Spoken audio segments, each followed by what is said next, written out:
Good morning, boys and girls. How's everyone doing today? I hope you're doing well. So the first thing we're going to do is go over your assignments. Once again, these are all this week's assignments. You will not see all of these. You only see the ones you have.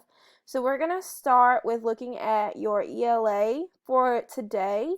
Your ELA homework for day 3 is going to be this Google Doc. You're going to open it. Once you open it, you're going to see that it says watch this video. So you'll click the link and watch this video, and then you'll come and answer these 7 questions. The first one wants to know what are the 3 reasons authors write. So if you remember your pie song, you can put, there's your P in pie, your I in pie, and then your E in pie. What does those 3 letters stand for in author's pie or author's purpose? And then you're going to read the next few paragraphs, and you're going to tell me what the author's purpose was for writing each of those. You're just going to type it on this line, okay? You'll just type it in there. I know that was a bunch of random letters, but that's how I would like for you to type your answer in. Just in that line, not a bunch of jumbled letters, but the right answer, okay? So that is what you'll do for your ELA. Then, of course, you'll come up here, share it with me. Remember how important it is to share it with me, or I will not be able to mark you as being present for today. Then once you get done sharing it with me, when you're done, just exit out of it. Go on to your next subject. So let's say I want to do math day 3. I click on math day 3 practice, and then I click this link, and it's going to send me to my big ideas math. And what will pop up?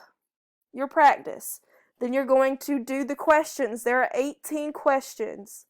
If you click this button down here, it will show you, it will give you an attempt. You'll have several attempts to get it right, okay? And if you have trouble, you click the question mark, and you can watch a video to help you answer the questions.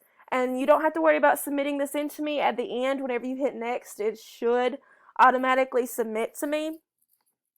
And then that way you don't have to worry about submitting that one to me, because it automatically does it when you're done. So the next thing, let's look at your science day 3. It's another Google Doc. You're going to open it, and then you're going to watch this video and then read this paragraph. Once you finish that, you're going to answer this question, and then you're going to list items in your house that are magnetic, okay? So you're just going to do that here. So that's what you do for science, and then you share it with me, of course, Tyndall. Then hit send, and then once you have done that, you can X off of it, go to your next assignment. Our next one, social studies. Social studies day 3. Now this says, when you click it, it says economics test. Don't worry about that. It's not a test, okay? It's not a test. It is just, let me just change that to day 3.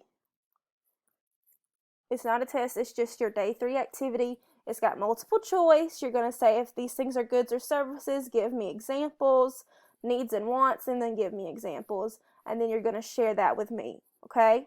So you would do Tyndall. Send. And then it's shared with me, okay? Then you will go over, let's see, I showed you your social studies, your science, your math, and your ELA. And another thing that is important for you to do during these days is to get your time in Lexia and Dreambox.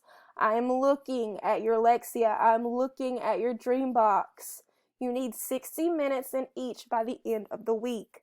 There are some of you who have gotten their minutes, and there are some of you who haven't. If you do not get your minutes by the end of the week, I will have to call your parents, and we will discuss other options. And when we get back to school, we might have to talk about making up those minutes during your recess time. And I don't want to have to do that. So please make sure that you get your minutes in for Lexia and Dreambox. And another thing is, do not get on any YouTube, Nickelodeon games or anything like that, or Prodigy even, until you do your Lexia, your Dreambox, and your Google Classroom assignments. I am watching you. If I have to continually shut down tabs and tell you to get on Lexia or Dreambox or your classroom assignments, I will eventually lock your computer and call your parent to let them know until they are with you to do your assignments, because you are not going to be playing around on these Chromebooks when you have work you need to be doing. You don't need your mom around to help you with Lexia or Dreambox. You don't need your dad around to help you with Lexia or Dreambox. You know how to do that because we have been doing it since the beginning of the school year. So make sure you are doing what you're supposed to. Make sure you're staying on task, and that way we can get this done easily. I had one student this morning. She got on this morning. She got her minutes on Lexia, Dreambox. She did all her work, and she was done with her 200 minutes before anybody else. And I was very proud of her because it didn't take her long at all to make sure she did all her work and was on task. And she was able to do whatever she wanted for the rest of the day. Now, if you want to play around all day and then just wait till the very last minute to do your work, that's up to you. But I want to say that I am very proud of that student, and she will be recognized whenever we go back to class in a very special way. So just do your work, stay on task. Let's be marked present for today. I'll be watching your computers. Okay? Have a good one. Bye.